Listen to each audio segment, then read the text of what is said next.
బుమ్రా తమ్ముడు, నేను లేనప్పుడు ఫస్ట్ టెస్టు 295 పరుగులతోని డామినేట్ చేసి మరీ గెలిచిల్లు కదా. మరి నేను అచ్చుడితోనే ఏమైందివే? నాకేం తెలుసు రోహిత్ అన్న, నా కెప్టెన్సీలో నేను ఎట్లా బౌలింగ్ వేసినో నీ కెప్టెన్సీలో కూడా గట్లనే ఎత్తానా. ఇన్ఫ్యాక్ట్ ఆస్ట్రేలియా ఫస్ట్ ఇన్నింగ్స్లో ఫస్ట్ 3 వికెట్లు తీసింది నేనే. ఇది పింక్ బాల్ టెస్ట్ కాబట్టి మనోళ్ళు కొద్దిగా తడబడతానట్టున్నారు. ఫస్ట్ టెస్టులో 150 ఆల్అవుట్ అయ్యి కూడా మంచిగా కంబ్యాక్ ఇచ్చిళ్ళు. ఈ సెకండ్ టెస్ట్లో మాత్రం 180 కొట్టినా కానీ కంబ్యాక్ ఇవ్వలేకపోయినాం. వాళ్ళు 337 రన్స్ కొడతా అంటే కూడా చూసుకుంటూ కూర్చున్నాం. What the hell is happening man? Jaiswal తమ్ముడు, ఇప్పుడు బాల్ ఎట్లా వచ్చింది? స్లోగా వచ్చిందా ఫాస్ట్గా వచ్చిందా? ఫస్ట్ టెస్ట్లో ఏమో అన్నావు కదా, ఏం బాల్ వేసినావు స్టార్ కన్నా? కనబడకుండా వచ్చి ప్యాట్స్కి దాకి ఎల్బిడబ్ల్యూ అవుట్ అయిపోయినా, అది కూడా ఫస్ట్ బాల్కే. God must be crazy. Jaiswal, ఆడేటోని వాడుకోక ఫస్ట్ మ్యాచ్లో స్టార్క్ని గెలికినావు. ఆయన మెల్లగా ఎత్తేంది ఫాస్ట్గా ఎత్తేంది. ఇప్పుడు ఈ మ్యాచ్ స్టార్క్తోని ఎంత ఎక్స్పీరియన్స్ ఉన్న ప్లేయరు, 91 టెస్ట్ మ్యాచ్లు ఆడిన ప్లేయరు మా స్టార్కు ఒక 20 టెస్ట్ మ్యాచ్లు కూడా ఆడకుంటేనే గా పిల్లగాడు జైస్వాల్ మా స్టార్కుని గెలుపుతాడా? వట్టిగానే పిసికేస్తాం. సరే, ఫస్ట్ ఇన్నింగ్స్లో అంటే స్టార్క్ అన్న అవుట్ చేసిండు, సెకండ్ ఇన్నింగ్స్లో అవుట్ చేసిండా? అట్లుంటది మనతోని. నేను అవుట్ చేద్దాం అనుకునే లోపే బౌల్ అండ్ బౌలింగ్లో అవుట్ అయిపోయినావు కదా తమ్ముడు. ఇక నేను ఎట్లా అవుట్ చేయాలి నిన్ను? మళ్ళీ నెక్స్ట్ మ్యాచ్లో అవుట్ చేస్తుంది. హెడ్, నువ్వెందుకు నాయనక పడ్డావు? కష్టపడి ఒక్క మ్యాచ్ కూడా ఓడిపోకుండా వన్డే వరల్డ్ కప్ ఫైనల్ దాకా వస్తే సెంచరీ కొట్టి అప్పుడు ఓడిపించినావు. ఇప్పుడు మ్యాచ్ మా వైపు టర్న్ అవుతున్న టైంకి మళ్ళీ 140 కొట్టి మీ వైపు టర్న్ చేసినావు. ఎందుకు నేనంటే అంత ప్రేమ నీకు? అట్లేం లేదు రోహిత్ భాయ్, వాస్తవం చెప్పాలంటే నువ్వు కూడా one of my favourite player. నాకు నీలాగా అటాకింగ్ క్రికెట్ ఆడే ప్లేయర్స్ అంటేనే ఇష్టం. ఇక ఫస్ట్ మ్యాచ్లో మీరు మమ్మల్ని ఆల్మోస్ట్ 300 రన్స్తో ఓడిచ్చిళ్ళు. ఇక ఈ మ్యాచ్లో ఈ మాత్రం కంబ్యాక్ ఇవ్వకపోతే ఎట్లుంటది? ఏం ఆడినావు Head, excellent innings. Almost 100 strike rate తోని వన్డేలల్లా ఆడినట్టు ఆడినావు. 17 4లు 4 6లు, మైండ్ బ్లోయింగ్ బ్యాటింగ్. టెస్ట్ అయినా వన్డే అయినా T20 అయినా మన బ్యాటింగ్ స్టైల్ గట్లనే ఉంటది. ఇంకా మిగిలిన 3 టెస్టులలో నా బ్యాటింగ్ ఎట్లుంటుందో మీ ఇమాజినేషన్కి వదిలేస్తున్నా. ఏమైంది స్మిత్? మన లాబుషానే కూడా ఫామ్లోకి వచ్చిండు. హెడ్ తర్వాత 63 రన్స్ కొట్టి మనం 337 రన్స్ కొట్టుట్లా కీలక భాగస్వామ్యం నెలకొల్పిండు. కానీ నువ్వు మాత్రం మళ్ళీ 2 రన్లకే అవుట్ అయినావు. ఒకప్పుడు స్మిత్ని అవుట్ చేయాలంటే సుక్కలు అవపడేది, కానీ ఇప్పుడు వట్టిగానే వికెట్ ఇచ్చిపోతాను.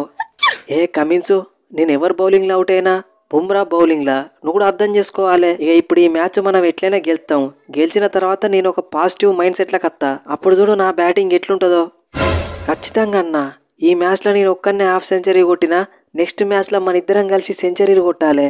తమ్ముడు నితీషు, ఎంత ప్రెషర్లు ఉన్నా నువ్వు ఒక్కనివి మాత్రం ఎక్సలెంట్ బ్యాటింగ్ చేస్తాను. అప్పుడు ఫస్ట్ టెస్ట్లా, ఇప్పుడు సెకండ్ టెస్ట్లా.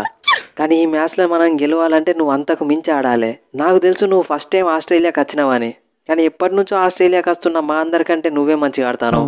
కాబట్టి ఈ సెకండ్ ఇన్నింగ్స్లో నువ్వు సెంచరీ కొడితేనే మనం మ్యాచ్ గెలిచే అవకాశం ఉంటుంది. సెంచరీ కొట్టుడు నాకు పెద్ద మ్యాటర్ కాదు రోహిత్ అన్న, కానీ నాతో పాటు బ్యాటింగ్ చేస్తున్నది ఎవరు? టైలెండర్సు. వాళ్లకు బ్యాటింగ్ రాకుండా చూసుకోవాలి, నేను అవుట్ కాకుండా ఆడాలి. అది ఎట్లా కుదురుతుంది? నాతో పాటు బ్యాటింగ్ చేయడానికి ఒక 2-3 ప్రాపర్ బ్యాట్స్మెన్ ఉంటే ఖచ్చితంగా సెంచరీ కొడతా.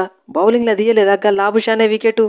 కోహ్లీ బ్రో, మొన్న నేను రాకముందు మంచిగానే ఆడినావు, సెంచరీ కూడా కొట్టినావు. ఇప్పుడు నేను రాగానే 7 రన్లకు అవుట్ అయినావు, మళ్ళీ 11 రన్లకు అవుట్ అయినావు. నువ్వు కూడా హ్యాండ్ ఇస్తే నేను ఎట్లా గెలిపియాలి చెప్పు మ్యాచ్? వాస్తవం చెప్పాలంటే నేను ఒక మ్యాచ్లో సెంచరీ కొట్టిందంటే మళ్ళీ నెక్స్ట్ మ్యాచ్లో కనీసం హాఫ్ సెంచరీ అన్నా కొడతా.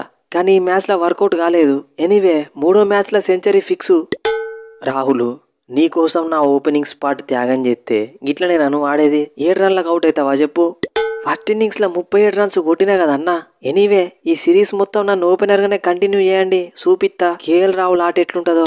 అయినా రోహిత్, నీ కెప్టెన్సీలో నువ్వు ఆడితేనే కదా మిగిలిన వాళ్ళందరూ ఆడేది. నువ్వేమో ఫస్ట్ ఇన్నింగ్స్లో 3 రన్లు, సెకండ్ ఇన్నింగ్స్లో 6 రన్స్. ఒకప్పుడు మిడిల్ ఆర్డర్లు వచ్చి ఏసొంటి ఇన్నింగ్స్ ఆడేటోనివి, 50 కొట్టంది అవుటే కాకపోయేటోనివి. ఇప్పుడేమో 5-6 రన్లకే అవుట్ అవుతాను. ఏం చేద్దాం గంభీర్ భాయ్, టైం బ్యాట్ నడుస్తుంది. ఇంకేంది బాయ్స్, ఇక మ్యాచ్ అయిపోయినట్టే కదా.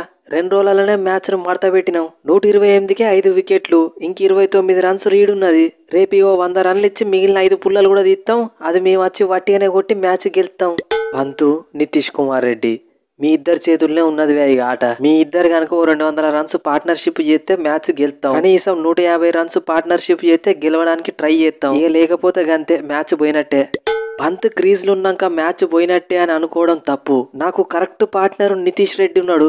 ఆయనతో 29 రన్స్ లీడ్ కొట్టేసి మనం ఒక 150 రన్స్ కొట్టినా గానీ మనం గెలిచే ఛాన్స్ ఉంటది. ఏమంటావు నితీష్ బ్రో? రేపు మొత్తం మన ఇద్దరం గనక అవుట్ కాకుండా ఆడితే మ్యాచ్ మనం గెలుచుడు ఫిక్స్. అంతేనా? మా స్టార్కు బోలాండ్ నేనేసే బౌలింగ్ని తట్టుకొని ఒక రోజు మొత్తం ఆడతారా మీ ఇద్దరు? చూద్దాం. సో ఫ్రెండ్స్, ఈ వీడియో కనుక మీకు నచ్చితే మన ఛానల్ని సబ్స్క్రైబ్ చేసుకోవడం మర్చిపోకండి. ఇక టెస్ట్ మ్యాచ్ గురించి మాట్లాడేది ఉన్నది, ఆల్మోస్ట్ ఓడిపోయినట్టే. ఫస్ట్ టెస్ట్ అంతా డామినేటింగ్గా గెలిచినాక సెకండ్ టెస్ట్ ఇట్లా ఓడిపోతామని నేనైతే అనుకోలే. 2 డేస్లోనే రిజల్ట్ అయితే డిసైడ్ అయిపోయింది. నితీష్ కుమార్ రెడ్డి లేకపోతే రిషబ్ పంత్ వీళ్ళిద్దరిట్లా లెవెల్ ఒక పెద్ద ఇన్నింగ్స్ ట్రావిస్ హెడ్ లాగా కనుక ఆడగలిగితే కొద్దిగా గేమ్లకు వచ్చే ఛాన్స్ ఉంటుంది. లేకపోతే అంతే. ఇక మీరేమనుకుంటారు కింద కామెంట్ సెక్షన్లో చెప్పండి. నెక్స్ట్ వీడియోలో మళ్ళీ కలుద్దాం.